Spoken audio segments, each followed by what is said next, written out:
So let's talk about something that's been happening since, well, forever, people moving, migration. It's a simple idea, right? You're in one place and you decide, for whatever reason, that you need to be in another place. Maybe the food is better over there. Maybe your neighbor plays the drums at 3 a.m., or maybe it's something much, much bigger.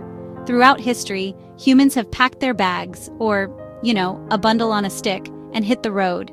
It's how we ended up on every corner of this planet, from the coldest bits of Siberia to the sunniest beaches in, somewhere really sunny.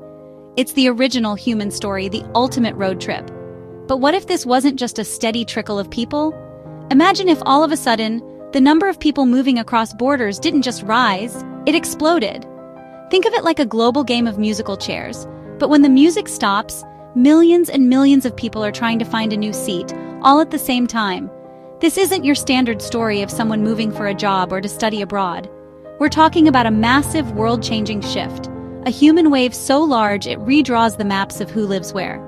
It would be the biggest, most complicated, and probably the most stressful family reunion the world has ever seen, and nobody brought a potato salad. This kind of super migration would fundamentally change the conversation. It would no longer be a debate on a news channel or a talking point for politicians. It would become the reality on every street corner, in every city, in every country that people are moving to. The questions we ask would change. It wouldn't just be, should we let more people in? It would become, how do we manage this? How do we make this work when our towns and cities are transforming overnight?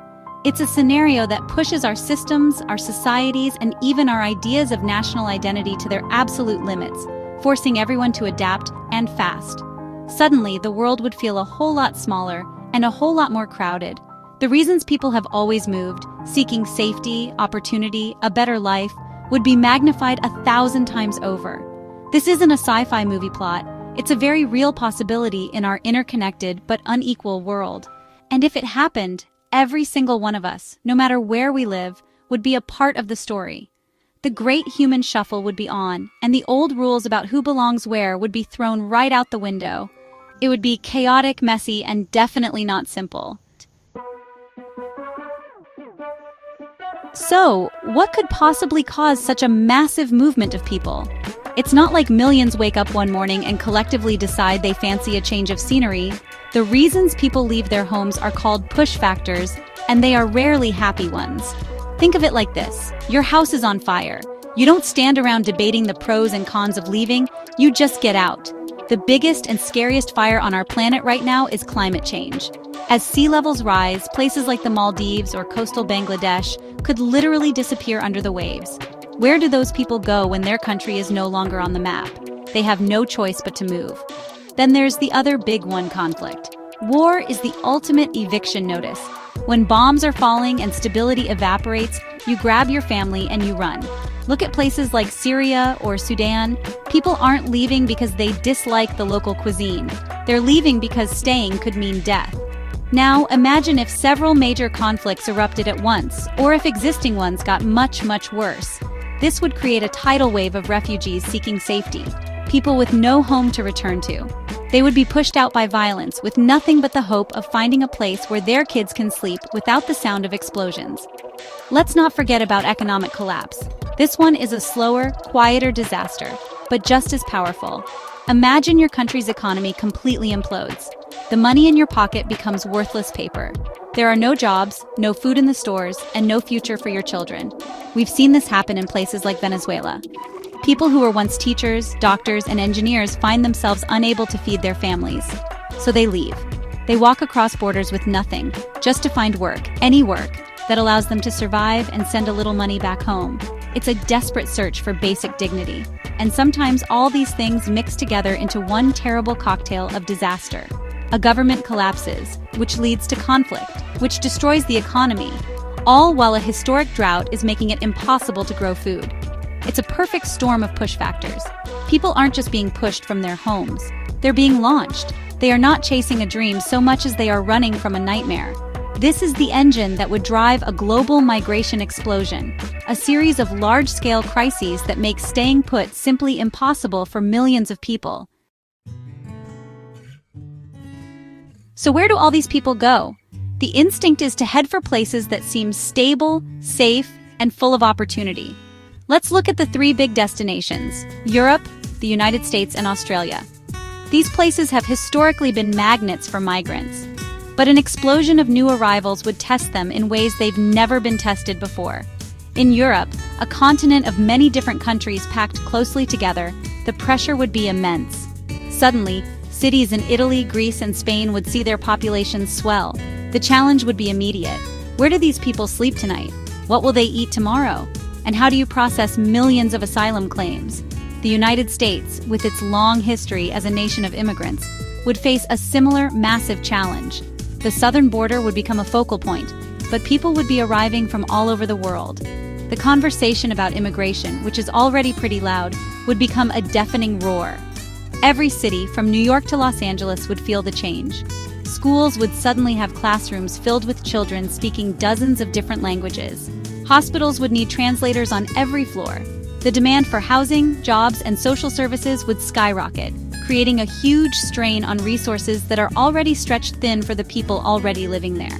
Down under, Australia, a huge continent with a relatively small population, would also be a top destination. But its famous island status, which has allowed it to control its borders tightly, would be put under incredible pressure. The government would have to make some tough choices. Do they try to stop the arrivals, which might be impossible given the numbers? Or do they try to manage the flow, setting up massive reception centers and trying to figure out how to integrate millions of new people into Australian society? The culture of laid-back beach life might face a serious stress test as cities like Sydney and Melbourne double in size, seemingly overnight. In all three regions, the arrival of so many people would force a complete rethink of what it means to be a nation. Governments would be in permanent crisis mode, trying to balance humanitarian duties with the anxieties of their own citizens. The logistics would be mind-boggling. How do you provide healthcare, education, and housing on such a massive scale?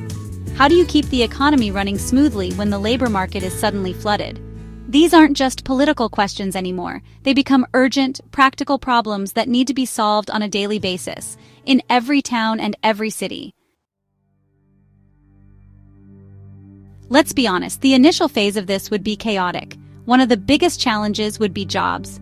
When millions of new people are looking for work, you get a massive supply of labor. For businesses, this might seem great. They can hire people for lower wages. But for the existing workforce, especially in low-skilled jobs, it means more competition and could drive wages down. This can create tension and resentment. People start saying, "They're taking our jobs." It's a classic fear, and in a situation like this, it would have some truth to it, putting a huge strain on social cohesion and making people feel insecure about their own futures. Then there's the cultural shift, which can be both beautiful and difficult. Newcomers bring their own food, music, languages, and traditions. This can make cities more vibrant, more interesting, and more delicious. Hello, new restaurants. But it can also lead to friction. People who have lived in a place their whole lives might feel like their community is changing too fast, that their culture is being diluted. Misunderstandings can happen. It takes time for different groups to learn about each other and find common ground. In a rapid, large-scale migration, there would be very little time to adjust, leading to social anxiety and division. But it's not all problems. History shows that migration can be a massive engine for growth and innovation. Immigrants are often incredibly motivated. They start businesses at a higher rate than native-born citizens. They fill essential jobs that a country's aging population can no longer do, especially in healthcare and agriculture. They bring new skills, new ideas, and a powerful drive to succeed. Think of the doctors, engineers, and scientists who could arrive, ready to contribute. A country that successfully integrates its new population could find itself with a dynamic, younger workforce that powers its economy for decades to come. Ultimately, a global migration explosion would force humanity to a crossroads. It would be a test of our compassion, our ingenuity, and our ability to cooperate. We could see the rise of fear, nationalism, and walls. Or we could see an unprecedented level of global cooperation, with countries working together to manage the crisis, share the responsibility, and build new, more diverse societies. The outcome wouldn't be predetermined. It would depend on the choices we make, as individuals, as communities, and as a global family. It would be messy and painful, but it could also be the start of a new, more interconnected chapter in the human story.